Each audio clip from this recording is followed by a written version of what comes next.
khonu khopa hilanga hung dingin khatbe ka intiam ke no ve khonu le khopa Asar hon VIP ho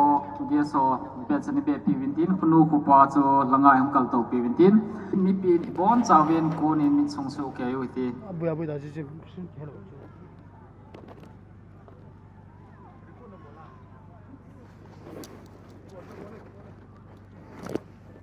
khaile mi pi hon ini to pi su ke wen lang ni bon to taw hiti in tu in kuthin suna khunu khupa in tu in amani pha ni pi hitin DHQ kwa tala nu le pa te nunga kang ba gol hang zo se le chapang dam sot the na ding ina pathian chapa pathian to hi bapal pasian minin dam son na ding na hi bapal kan ha do tai kon na beng wai te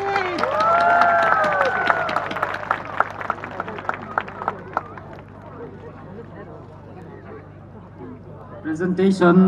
jong anin pp hitin khunu khupa hi khosunga ane cheng lui akum han palanga chutale nupi langa tia hungkim bua mo hi khunu khupa pathinin damna ai piwa tamzo umte hi jong le amani hi tunia a cheng lui akum jong tam ai holai thati thei jiwa chu committee in gel khona nei ta aman ho hi thupi ta a ki bola hi in khunu khupa tu chandamna ip jewin pi hon khalbe khot ani bank kinu tele chiwa memento akizi atam point district headquarters Tuibong Churachandpur silver jubilee 1997 to 2022 to Pu Zamse Baite Jubilee Pa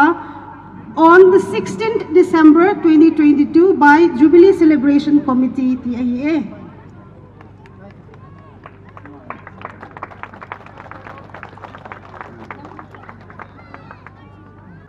Two in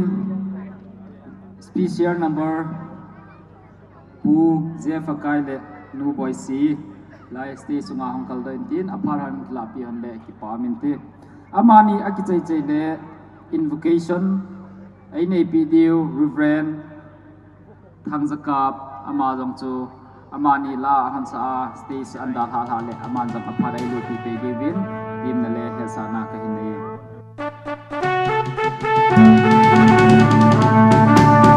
Jubilee Jubilee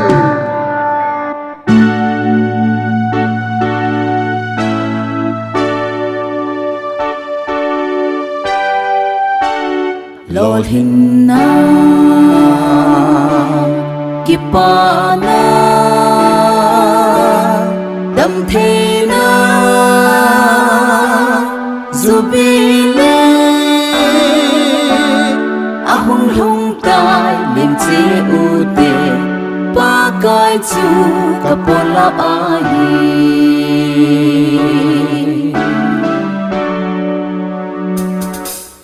veng la la veng nong pe mun la la mun nong pe district headquarter bang ho chi tin nam tin pa bang cha pa khom na bo na ve gam ka ngai pe le DHQ kam to thing bang chan hong ma sing sing o vang kho chu lo vin lo yang hong thang sing sing o vang kho chung mang ka thiên pui hoi za lên silver jubilee at hùng tai lo din na kipana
zalin silver jubilee alung tai lodin na kipana kantena jubilee ahung lung tai lim che ude wa kai chu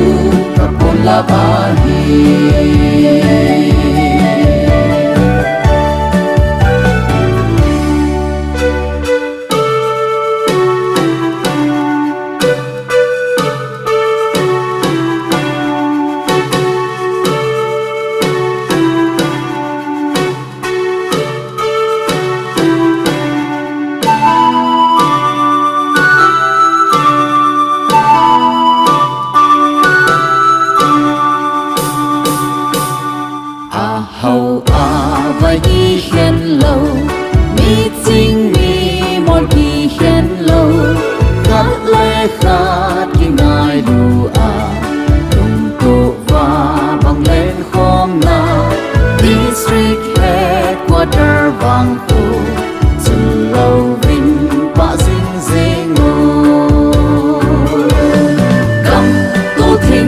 vang chan hồng ma dinh dê ngô vang khô chữ lô vinh lô yang hồng thăng dinh dê ngô vang khô chung mang cả thiên quy hồi ra lên silver jubilee album tai lodin na kipana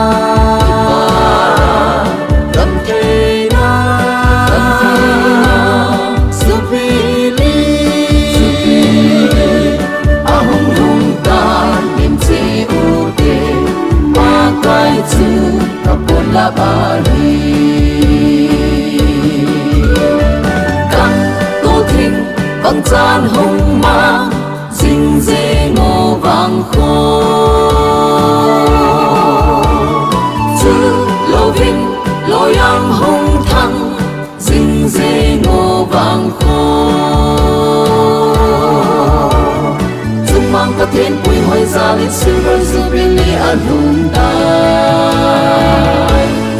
lodin na kipana kantena jubilee ahung lung tai lim che ude wa kai chu kapon la bali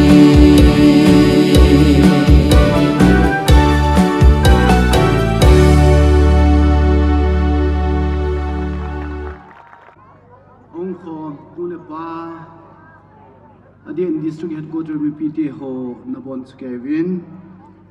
kum somni lenga linna silver jubilee chibai kaga bolin he kakipa he jengin 1997 phalai athaini geldo said chimasa loi ngai ten adien pa jang flun te ho pa thin khugin te ho chule loi legul dang dang ho hilai lian tula athaule agong football ki pe lai hilai tennis ko na tennis ki khelai phat holungin ahung langin tunin pakai la hina zala hiche organizing committee ho akuna pakai la hina zala taw namang dinga ni hingonu kakipa e district headquarter pathin phathebu henlang mabana zong pathinum pina ne hin chan jing ding he kataw na ahiye pathin hinga taw namang hi te hingjing ko lai ko pathin kum som ni renga achitan kagam sungwain ha san za chom kana to ovin nop thu da thu lovin 1997 hilai hen kana khom ovin mil he naptui tamta siang pumin hu ho kana mangovin hi zong le pakai thil zo se ke ho adinga romi te ko ma da so polin sevangin pakai ngai lo ho amalung ko lamdol ta ki go ho dingin iza kai aphat na diwa tong khometi a sei bangin ha san tam ta kala tunin hilai mun mun phapen ni pi wa tu ni hilai mun a ko na mun chu ma cheng do tam ta om nung in zong hilai mun nangin naum pi in pha ti cha kilam kai le ki kho kha thi an koi wa tu na hi che ka kum som ni lenga hin na silver jubilee ho zong mang thia kum jiu na ko mat pa thu ke se bin he ka phanu abula pat achai na chan ge na sagau thing in neum pi bin lang program amin chong ho zo se jong nang ma min lo pi dok sang na ka phad ho wi mang chai thi ding nang neum pi bin tin henga ka taw bin he ila kai nang ma min lo pi nei zo hen ka hin naw ka phad ho hi che program ho nu khut thing ai hlan do in hat chung nung pakai Yesu Christ amina ni nga kung taw hi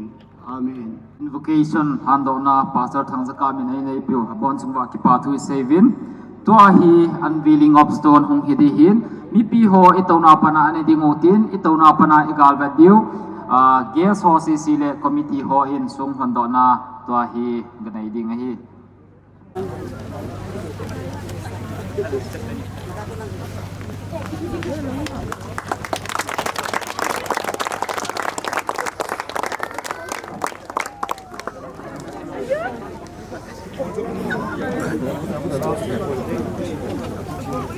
God be the glory. District headquarters Jubilee celebration. District headquarters Tuibong. 25 years of togetherness. The Lord is my banner.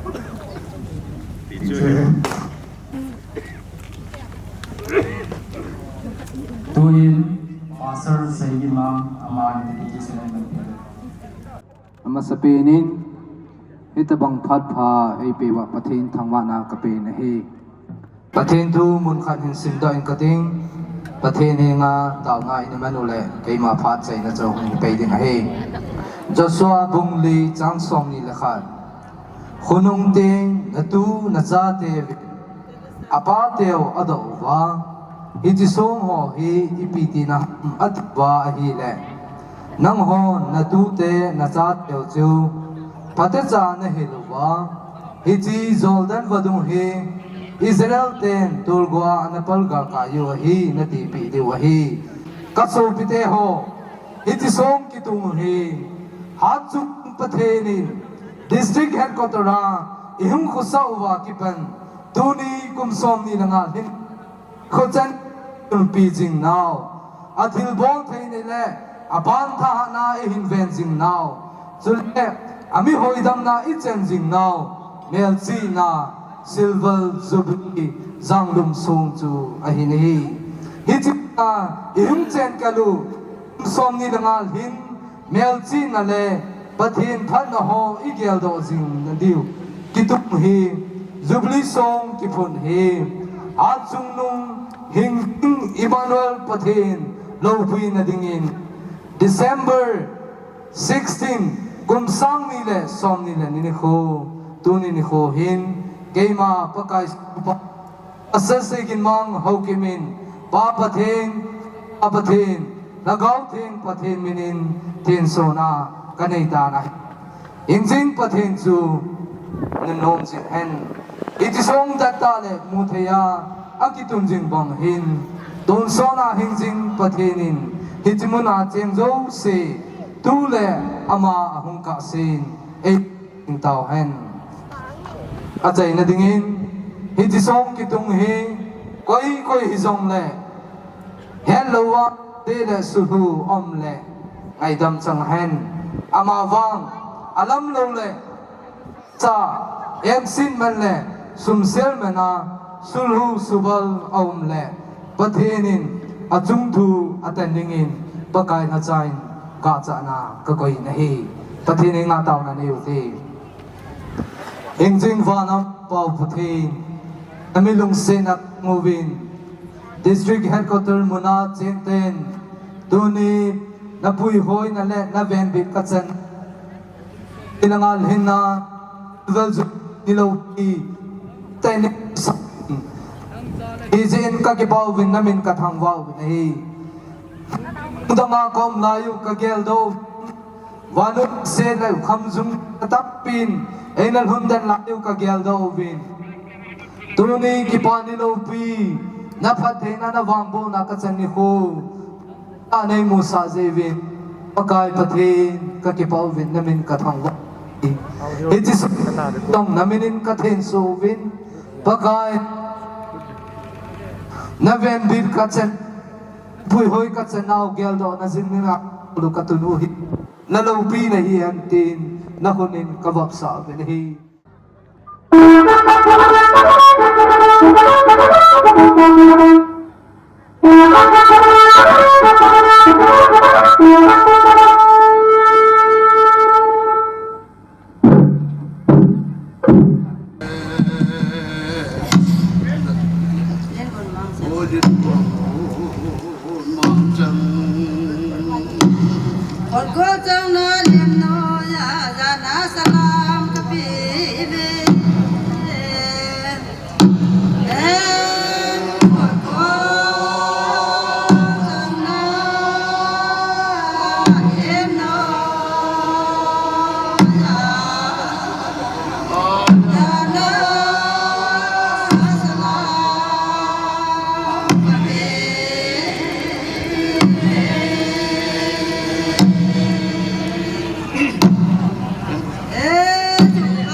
pilepu hanta ta hi jong le am ho za la hi ko chenu lum hi in mo jong stage sunga kal dawa pula pala hichi Jubilee adimo monga la ani phu hin achung chi wa ki pa thu i sevin am ho ahong kum tha tha le welcome address ai nei pi diu pa robot thang pau chairman district headquarter aman apal e hong la pi pe peule parliamente Masapinin ito pong panang tamtay mo sawa papatin thangwan ay timasawin tuni ni kwa salalhanga hong kalson ulanaw labon sawin patin lungsin na imu khom so jivin patin sunga kipato velin say kinvin amasan tuni Jingunai Humpon Piho, Functional President Pu Paulin Lal, Honorable Emle Sule P. Kim Neo, Saikur Emle, Amanin Zong, Padman Tamta, Boil He Zong Le, Insu Hong Piwa, Eho Veng Sung, Jubilee Kingon, Yango P. Jivin, Dayomi pi Takialin Amani Tunga Limna Tukahin Pongin Zule Salalanga Hosa Huzit Kuwei Kuinga Unkalson Hoso Henlang Dishing Area Chief Association Henlang Ke Solang Ke Kielang Zule KIC Lang Hizong Le Kiloi Homeless Chuma Lamkai Hunzau Se The Bon Chachungwa Wang Komi Pi Takialin na chung chewa lim da thu ka hin phongyen chule mi pi ho ngai lu na nei ta hung kimin pha nim ob zo sel na chung chewa ki pa thu lim da thu ka hin phong kin nei ye tu ni district headquarter in Silver Jubilee kum som ni langai ti wi tham khat ka hin chem no min tu a cheng ho yong ye kum som ni langa var chem tam pi am tan Epija chim ki bolam tia hele ei mi te ho hi im na zo sewa custom and culture ki tutta nei te hi ve ke loi khom na chum chum i ti wang chun custom ung ki tin authority ang ki khai sa nom ji chia chu village authority ung ki phu ung ki vai pa pa sa kum som ni langa kin ni he tu ni hung hi chi chu ki mong he ti chu mi pi tam pi som li jeng ta lung dong khan te tia chu theng na tham khat ka hin ne hin tin lim na tu sei na aban tham khat hil chin na extra ka hin cha hin sei khil sei wala ma hele pakai pathin minin ki ngai da mu hin te ka ki pa e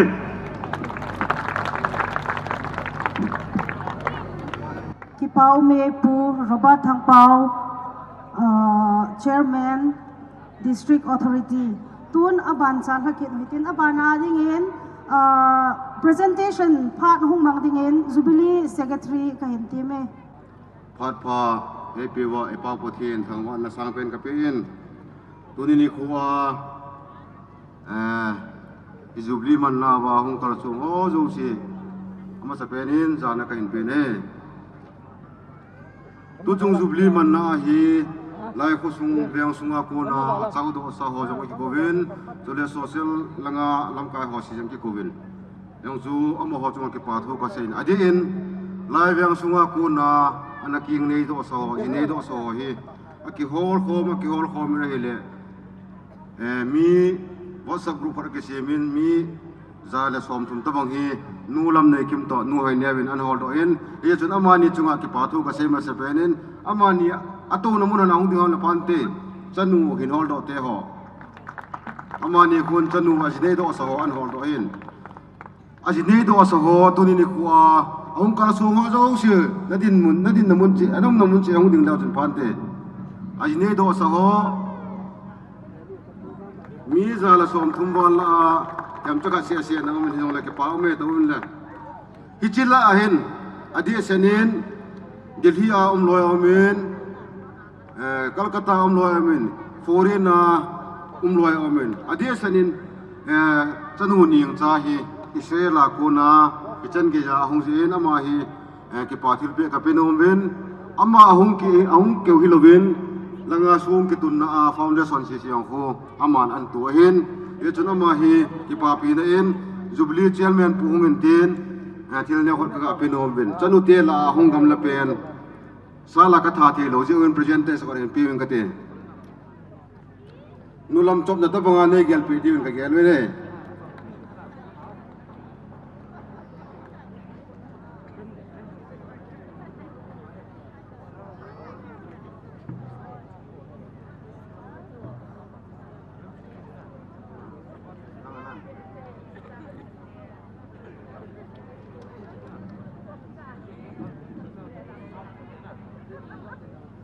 chỉ họ sẽ thấy rằng là phố Long Đinh, phố Lang Nga in sung na in cô tiệt na số bị tiệt na nông mù Lang Nga cái đấy sao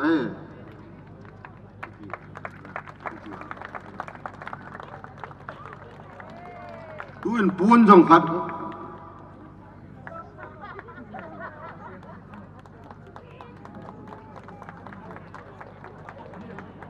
ama chunga thil pha ka borna ka chan chuin tin Jubilee committee chairman pu ding den ta di in tin awan kina tu chunga hin zo folel te zo fa cha te zo cha te laki te na omin ewo chuchan Manipur adin chuchan pula hin mini in first third ka kisan honen tuni ni ko in loinu khatnu hi jin ngai sang hung the joni la le hung de in tun Miss Sonia lam ngai chin ama hi noris azo sa te ke te na scan runner sa hin ama jong hi ki pa thil pi ka penom wen e ho chan pula di si ko tal tan kain ki thang pi le wen ke ho jong nang la sa chu na sa ta pan la ka heven kan ki pa pi na we sa na in ne thil ne ka penom wen chi hi nu lam nei ki min hong sim na ki pa men te atil hi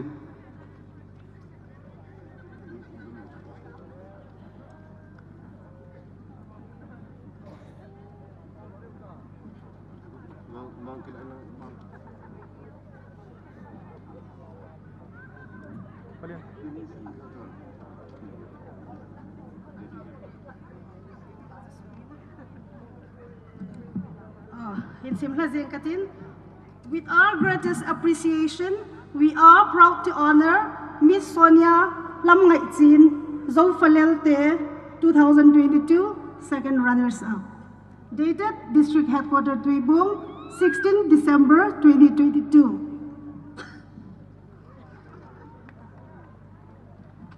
Abana chairman puin deal jong an silpi ke te hin abana tunia abahara dingen ka zo kham kham ne khat kan gon peon chi hi ki pa ta isan pe din ka ti me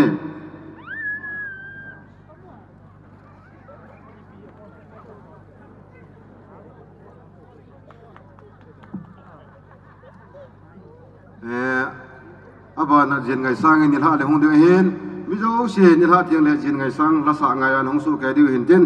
tu na bana hi teresa walte hi de hin chi pen hi tiang le ama hi la ya hi rau na hul di de ila kilomen kompel la ngon chi chu ama chu hin ko la chun pan te kanam se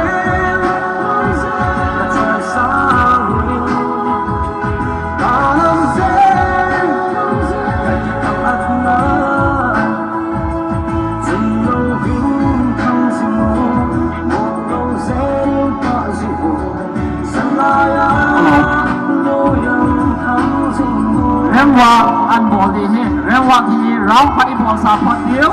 cheu phat le jawang ku na ni si zo lo tam ji wa su tua hi rewa ki bat di phat di hi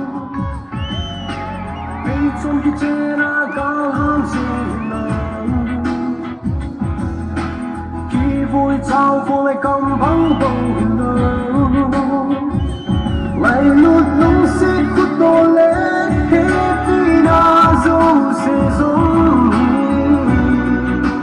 in nắng xem aki cả năm xem cả năm xem cả năm xem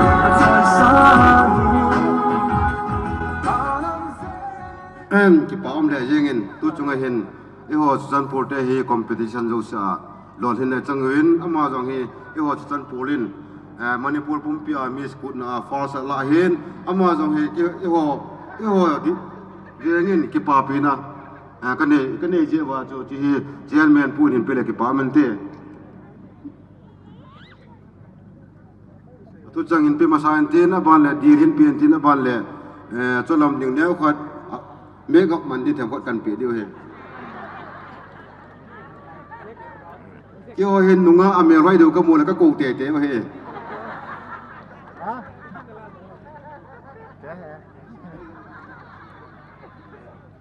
hello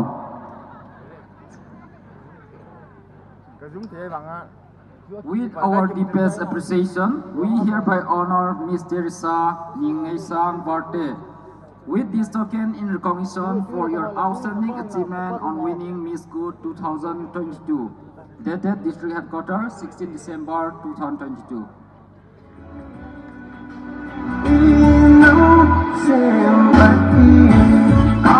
Presentation ka bol te chu hintin ki bol khidam le azulang te le kan bol ke di hintin adang o se cho phat dong jai bol di utan je ka ke pa Aban ane chalo hitin tuin Jubilee lapi Jubilee kol hon langa him bol pi vintin amoho hom ki chai chaya hiai le speech NAP diu guest of honor pi kim neo aman apal inila pi pe diu win stale aman ahong di do apal ala masang le committee ho jong chu presentation ama phana niman pi diu win tim na kai nei Sima salun lai cheng thangwan sangakun lautan tong hindon sing tungnu na siu bangku sing sung umi cheng lautan ka le mo ve umi ngai cheng bol khon da bang kho zol di siket kotar sang ka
Lumit hào than ka to nui mình ngay u lo yang ki thăng hen na mình ngay u lo yang ki thăng hen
Parliament, bana speech guest of honor P Kim Neo Hung Hin Tin ama stay song kaldo zo lahin speech anay masanga presentation ay nay pi diwin pa Robert Thangpao Chairman DHQ amain presentation ay hung nay pi diwin team na kahin nay pepe.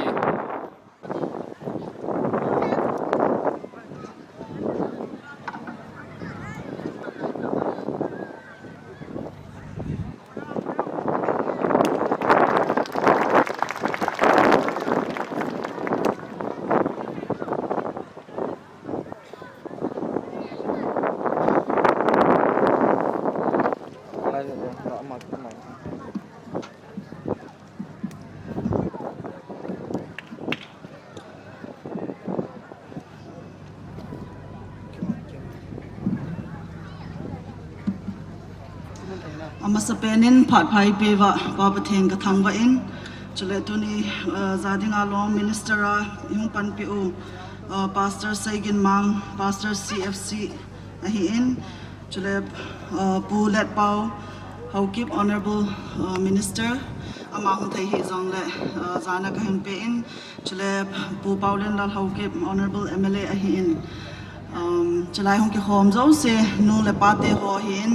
mi pi ho zo se Jubilee salam kain pe to ni ko district headquarters Silver Jubilee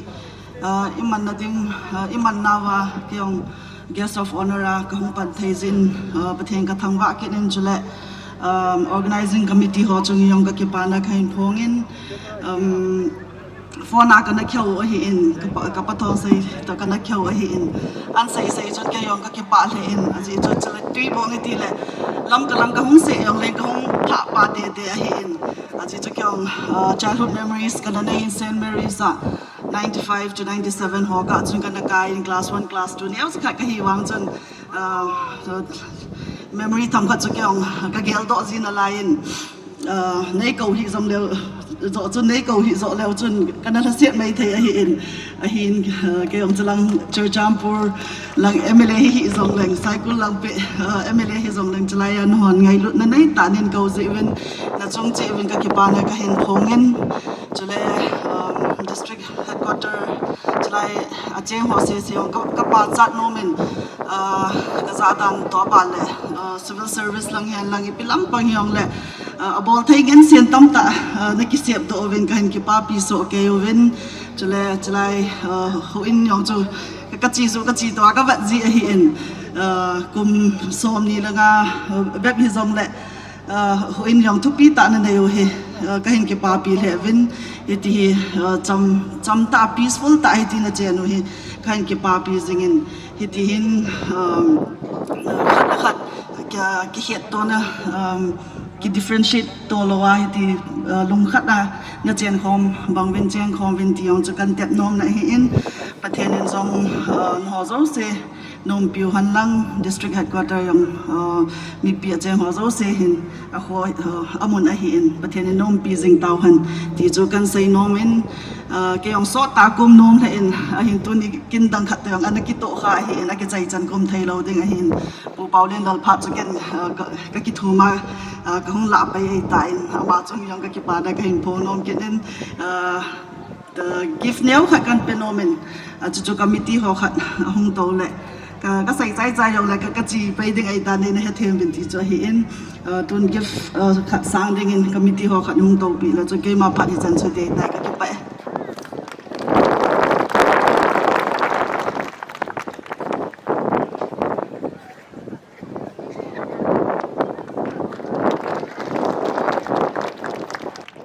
Guest of honor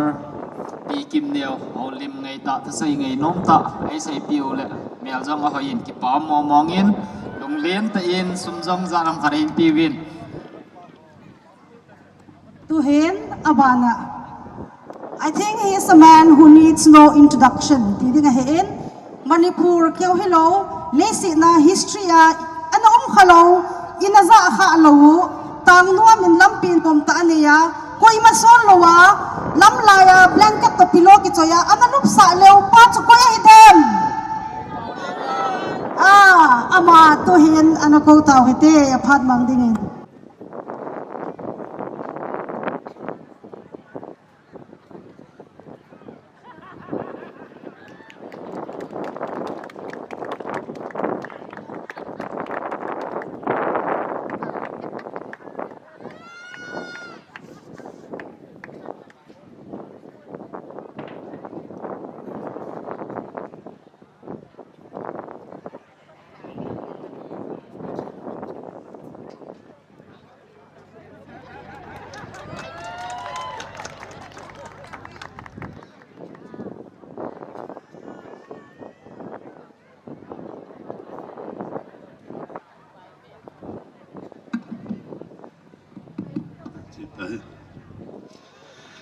ก็กี่ไป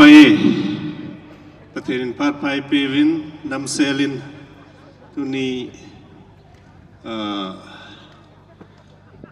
district headquarter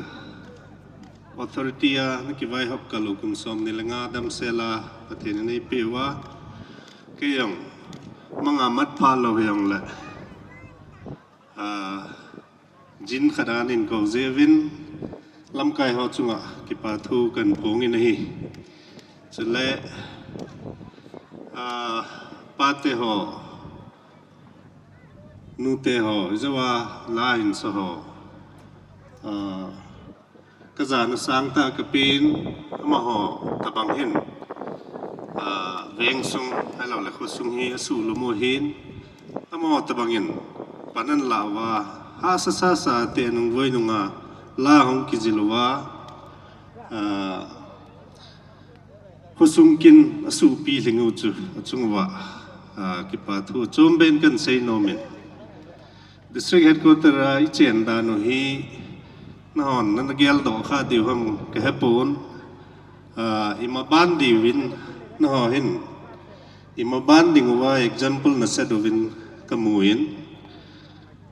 คุซุงเวงซุงอาไว้หอมดิง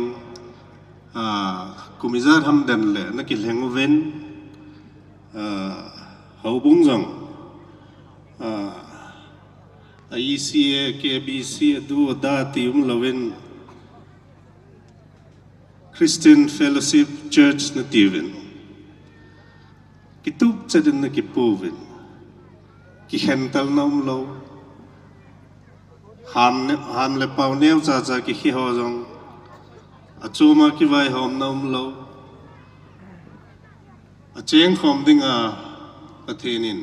chilaya na to ji hian lang ipiji yong le en pui khom si cham de la na chen wa na hon na deita na ki thanu lam kai akuma den na vai na hop piwa hobung lang jong boinam lo hela na chen o hi ima khudiu na ho hin na thomas adwa hetin kalain ji chun pioneer chule trendsetter ai lawai le society adinga roadmap vet sa nei veti chu pong do no me nei kim neo banga chu thu ka sei zo le kadal su pai ngai ding hin ki he the mo hitin nên ngày lụt câu nào kịp thu cái xin wind of change ho hin head sa hin gas agi ni ko par wai le sum le pai ma ki pelo ding a hin wang district headquarter lampi sim ding tui sim phat ding na ti ho zo siu chu thu phalo he lai sim diu he ti to kan sei do no me ki pai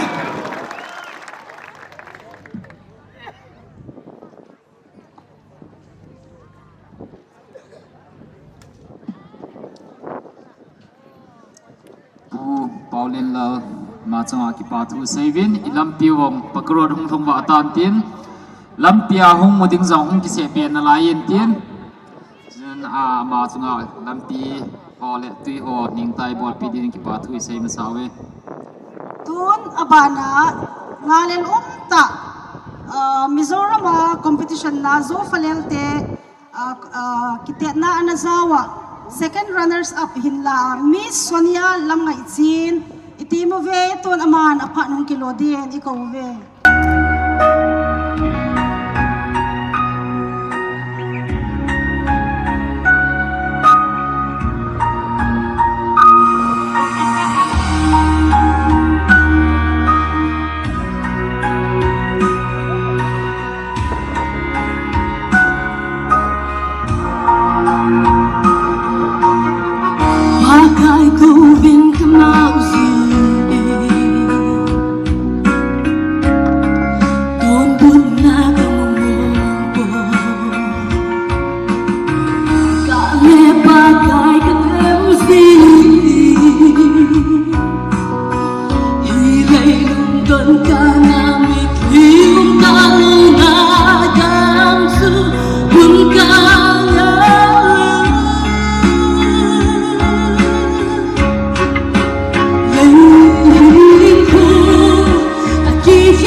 Miss Sonia Lam ngày ching dâu pha lte wa ama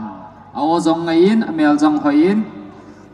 ji chun ivyang sungwa zong hung mo chen lut mai the hi tu in abana culture dance Jubilee culture dance am ho ani ko te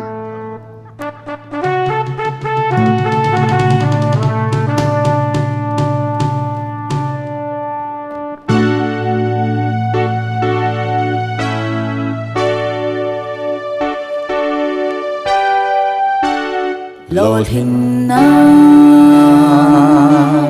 kipana dam the na Jubilee ahung hung tai lim che u te pa kai chu kapola ai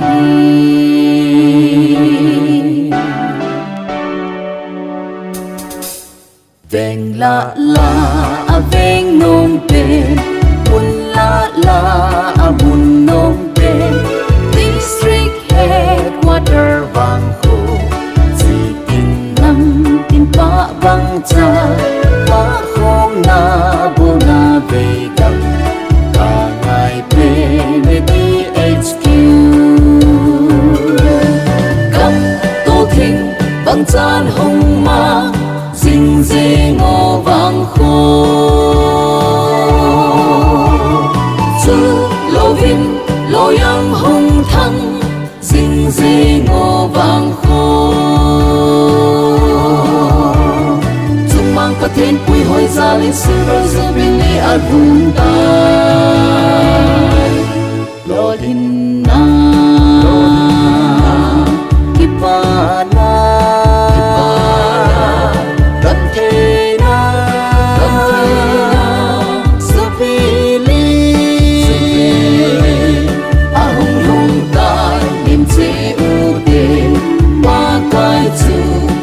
la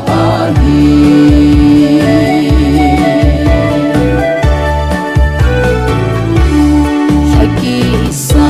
ngay chân lê zo U lê na go lê pai te Tu nin i bo nào vang khu Jubilee a hong rung tai Sao ha re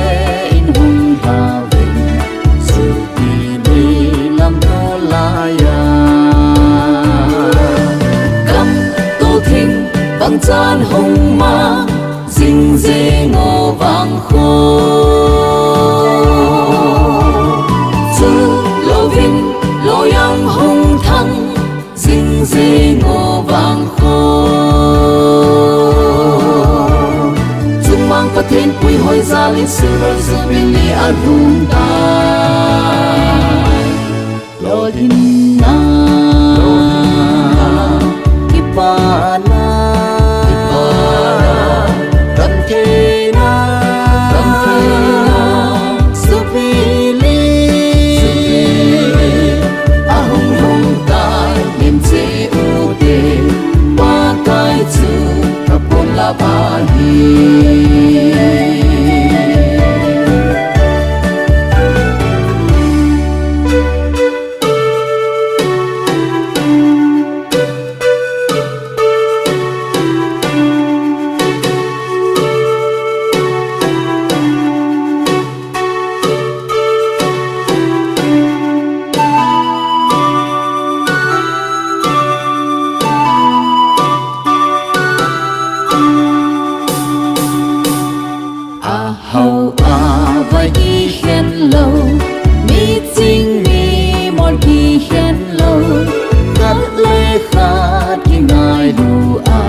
vang khu chun lâu vinh ba dinh dê ngô cầm tô thinh bằng chan hồng ma dinh dê ngô vang khô chu lâu vinh lo yang hồng thăng dinh dê ngô vang khô chung mang ta thiên quy hồi ra lên silver jubilee an hùng tai lo din na kipa na kan the na jubilee a hùng hùng tai lim che u de pa kai chu ta pon la ba hi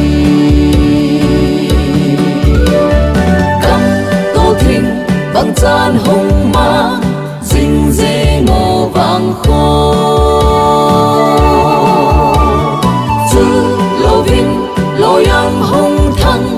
dinh dê ngô vang khô chung mang ta thiên quy hồi ra lên silver jubilee an hùng tai lo din na kipa na kan the na jubilee a hùng hùng tai lim che u de pa kai chu ta pon la ba hi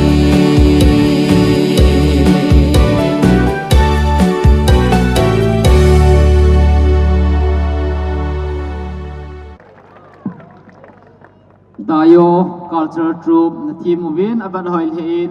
low pin hein Ton abana na chal so itin miss ning nei hoi bai te amala sadin ikove.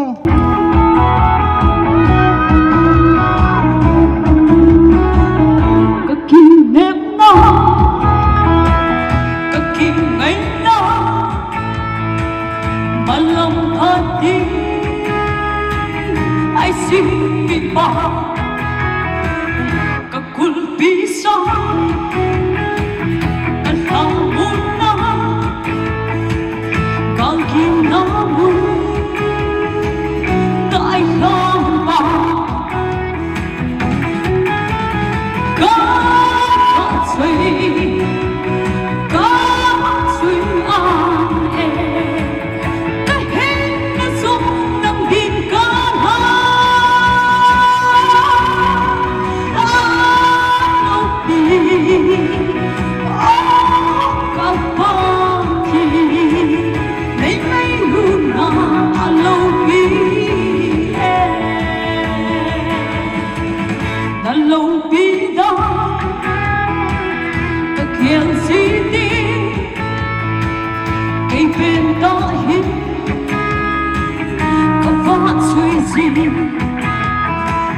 vợ trôi lâu vắng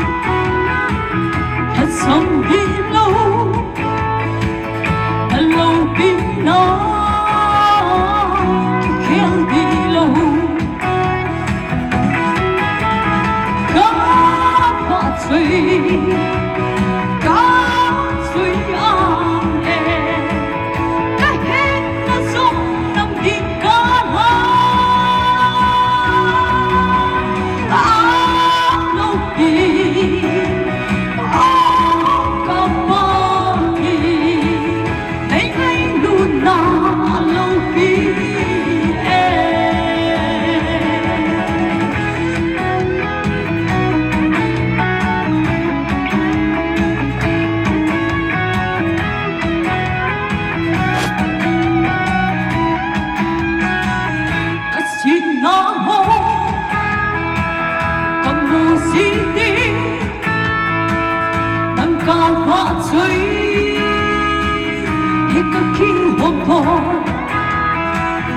Israel ta te nan ba choi si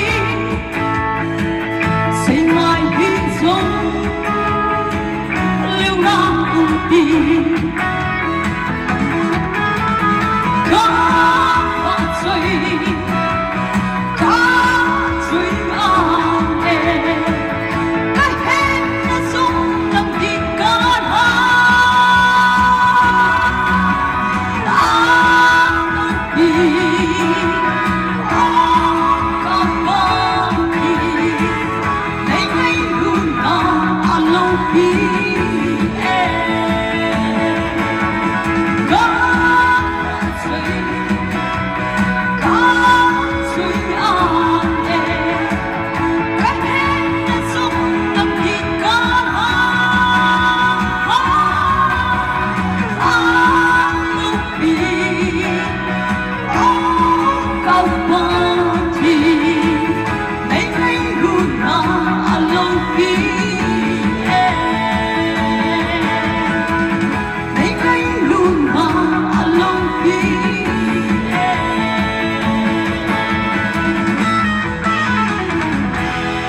kita elo pinagin sa tu in mun chu ma chanote ani king nei sa ho chu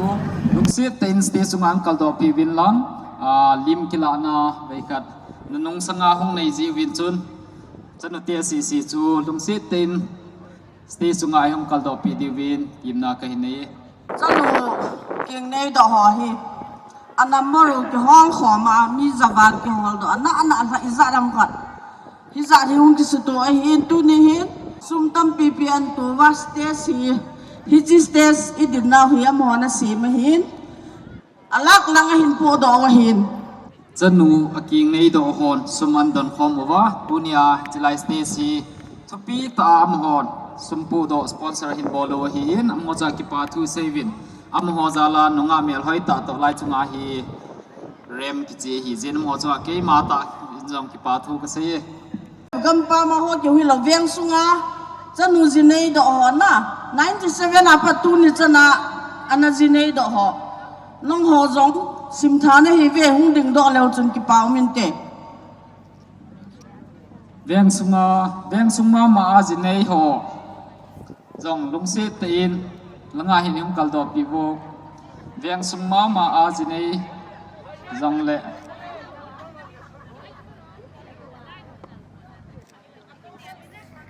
hongbo veng sungma ma a jinei ho ama ho ha pan la zala hi ni ha jong le laya hi concert ti diu ham la session 1 session 2 num tai ni bol diu hi in ama ho ahong kum le Sonia chu la khat ai hung sa pi ki divin ama chu ani ki gin pi divin tim na ka hinai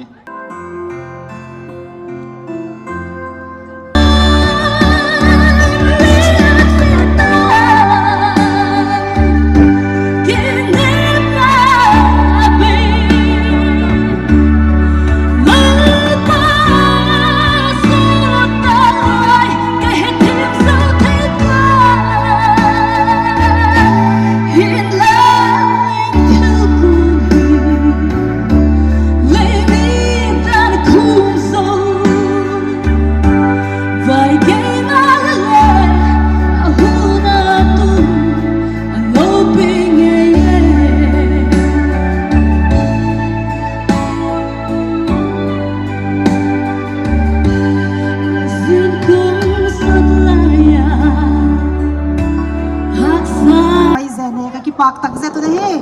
tun abana dingin fatin khu vice chairman silver jubilee committee ama vote of thanks saying in cohitin hit is all chule project akaile boise inaki gin jubilee lapi sakit dingin inaki gin pi ule phante tuni anu blessing yang la ban a step mau mai ji chun vote of thanks to yung noi tan tunin so na pana jubilee ni gal do no a hin tunin ani pi mangowen sul dei pram ni ki chai ding le monen im tawen ye chun tuna amani hi tayong le ge sa yung panpiu pi kim neo hang sing honorable MLA le pu Paulin Lal Hokip, Honorable MLA Saikot, Amani Chunga, Committee Talengim, Patachai Hungo Pizivin, Amani Chunga, Kipatu Santa and Sene. Chile, to a guest hall, Zakaya, Nel Chanang, Pilam Yongle, Line and Pilam Yongle, in Bui Pizingo, Butong Sele, NAP Chungayong, Committee Minin Kipatu can Sene. Chile, dunia kujit kovea, hausa hungan pastolahin, chile kujit kovea, hungo yosi le, adia sanat sanute hungo yosi, no yosi chunga, committee menen kipatu santa kan sevin chile Pachisa, padaptung sports. Nom ta lopita in mangowin it's a group hangsai group galngam group ngam bom group tin ki hom wen isa chun group leader lon na satan panila wen ai group mo ki tup chana ilhawa sponsor nom tata ichai thi ta ji wen chi group leader lo yan lang participant ho yu si chungayong committee ho yu si thalengem ke pa thu sang ta an se wen nei to chung Jubilee manna wa hen sports committee amin finance committee amin media award committee chole zut club hita chu ki thu khoma ji Jubilee nasata lo nga ibol ro hin ye chun chi committee mo pona nei ho yo si changayong pa thu se ve nei chole onin aden amin chen wang ki pa yo pon tin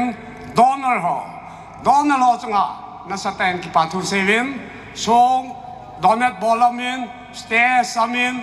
azla gensa hin aza se yolo tampi donat min mi khat ki pia donat nan bola chi chu tuna hi lo hin naw hin chi chu amin chen ki phai yang le donor lo yo se chunga committee minin ki pa thu sa ta phong we nei chule tunia cultural dance bolo yan special number pi ho yan lang yong le tunin sawang ku to abang jingen la sayong themin cultural lang ho yin ye chun tuni participant ho yo si chung ayong committee minin ki pa thu sang ta kan seven nei chule desana tuna ipramu yung sunop piyo nunga teresa varte ama chungayong avelin committee minin ki pathu kan se nei ole ka ki pai chantante mi pi ho ading thei chan ding tin amalanga hong nom chan hong tin ipon win lamo tin amani lan sa chai le closing prayer reverend thong zamang aijalon aman ai nei pi diu hitin chi program hitin helloตัวฮี3,000ไอ้สักเดียวกันนุ่มสักนี่สักหัวเดียวไหนป้อนไว้สักผมเทวเฮลามนุ่มลามดิ้งอาคิงนุ่มเป็นอาคินไทยแล้วแบ่งสูงนานาใช่ไหม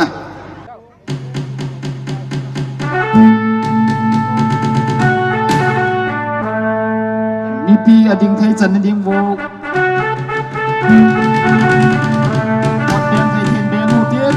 นมอลามนมเอง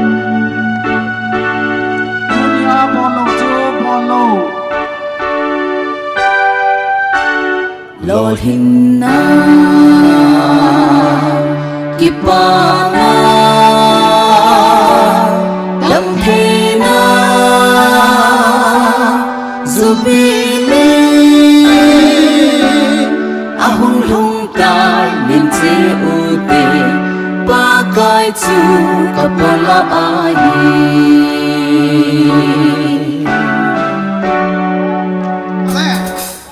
Veng la veng nong pe mun la amun nong pe District Headquarter Bangko Chi tin nam tin pa bang cha Pa khong na bo na ve gam Ka ngai pe ne DHQ Gam to thing bang chan hong ma Dinh dê ngô vàng khô Chú lô vinh lô yang hồng thăng Dinh dê ngô vàng khô Chúng mang có thiên bùi hồi ra lên sư rồi dù bình đi ăn hùng tai Lô đình na Kipana Lamthena Jubilee Ahung lung tai lim che ute Pakai chu kapon la bahi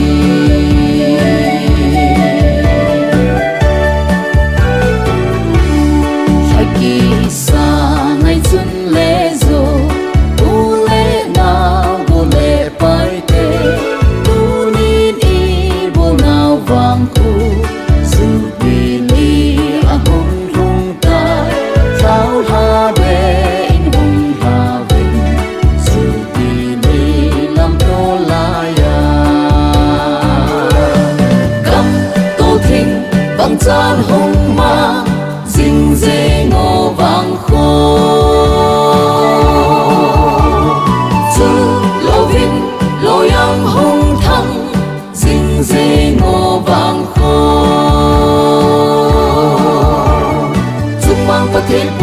zalin silver jubilee alhum tai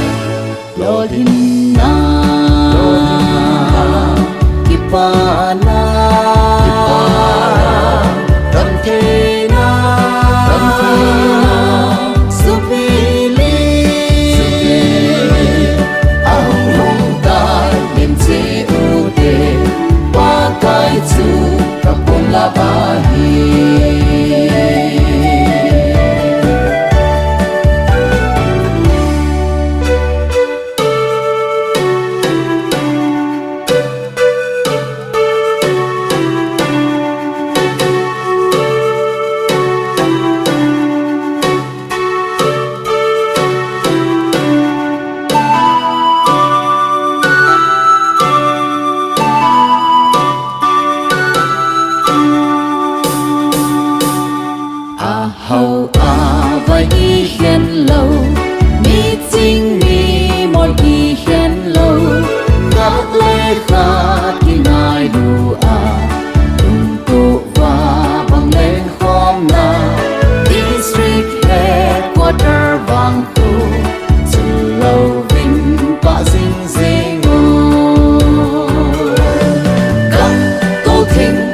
Chan hùng mang dinh dê ngô vàng khô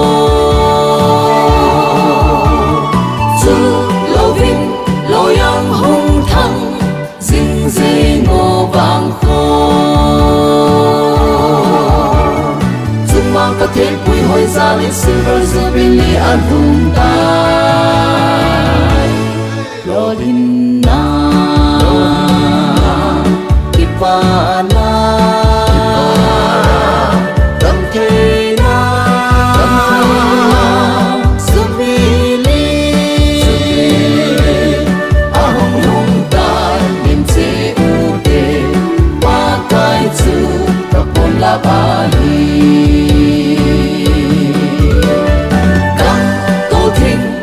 chan hùng ma dinh dê ngô vàng khô chu lâu vinh lâu yang hùng thăng dinh dê ngô vàng khô chung mang cả thiên bụi hồi ra lên silver jubilee alhum tai lodin na kipana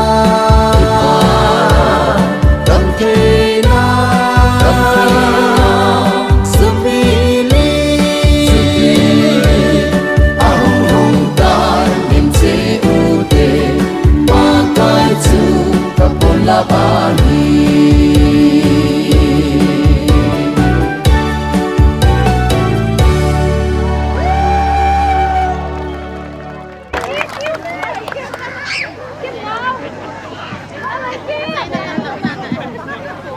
tàu thế thế tàu tin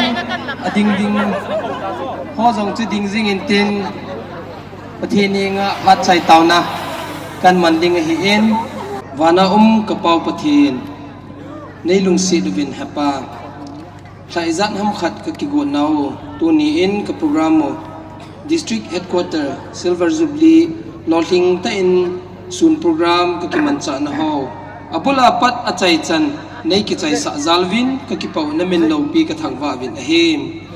hapa nangin tu ni ka ki man cha na oba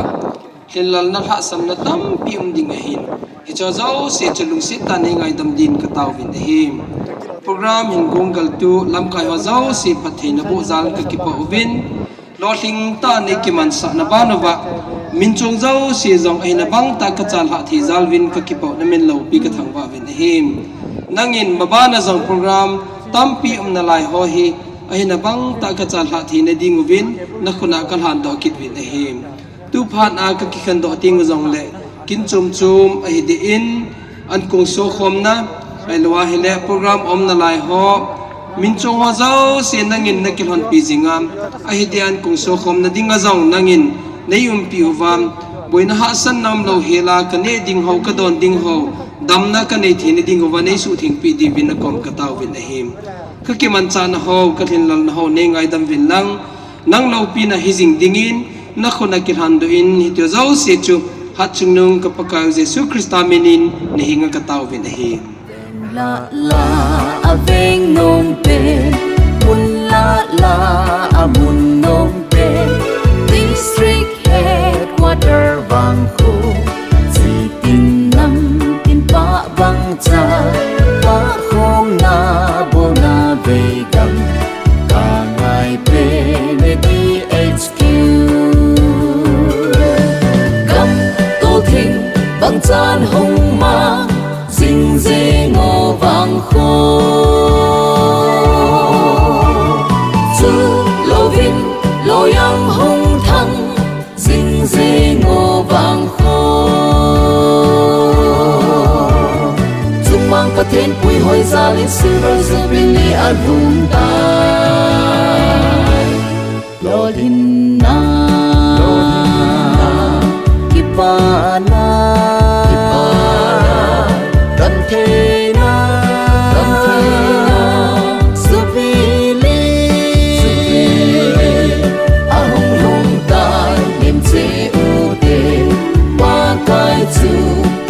la bahi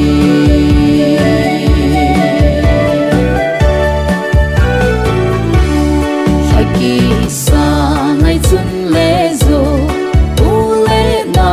bo le pai te tu nin i bo nao vang khu Jubilee a hong rung tai thao ha be in hong ha vin Jubilee lam to la ya bang chan hong ma ding dê ngô vang khô chu lô vin lô yang hong thăng ding dê ngô vang khô chung mang pa thiên pui hoi za lên silver Jubilee a lung tai lo din na ki pa na